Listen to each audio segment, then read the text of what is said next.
എന്താ പേര്? കന്യക. വിവാഹിതയാണോ? അതെ. പക്ഷെ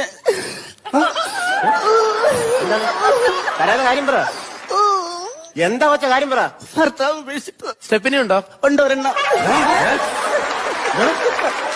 അല്ല 4 ടയറും മുട്ടയാണ്. സ്റ്റെപ്പിനി ഉണ്ടോന്ന്. എടാ നിന്നോട് സ്റ്റാർട്ട് ചെയ്യുന്ന കാര്യമല്ലേ നോക്കാൻ പറഞ്ഞു. മുട്ടയുടെ കാര്യം നോക്കാൻ പറഞ്ഞു. അല്ല അപ്പൊ ഭർത്താവില്ലാതെ എങ്ങനെ ജീവിക്കുന്നു? ഇന്ന് തട്ടിയും മുട്ടും പോകുന്നു. നല്ല തട്ട് തട്ടിയിട്ടുണ്ട് കേട്ടോ. നല്ല തട്ടാ. പിന്നെ ലൈസൻസ് ഉണ്ട്? അയ്യോ സാറേ, ലൈസൻസ് എടുത്തില്ല.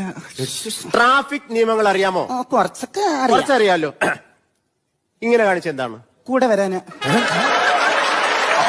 ഇങ്ങനെ കാണിച്ചാലോ? പിന്നെ പെട്ടെന്ന് വരാൻ. അപ്പൊ ഇങ്ങനെ കാണിച്ചെന്താണ്? പിന്നെ വരണ്ടാന്ന്. പെറ്റി എഴുതി കൊടുത്ത 2500 എഴുതി കൊടുത്തു. സാറേ ചീട്ടെടുക്കുവോ? ചീട്ടോ? എന്നുവെച്ചാ കാട്ടെടുക്കുവോ? കാർഡ് എടുക്കാൻ ഞാൻ എന്താ തത്തയോ? അല്ലെങ്കിൽ വേണ്ട.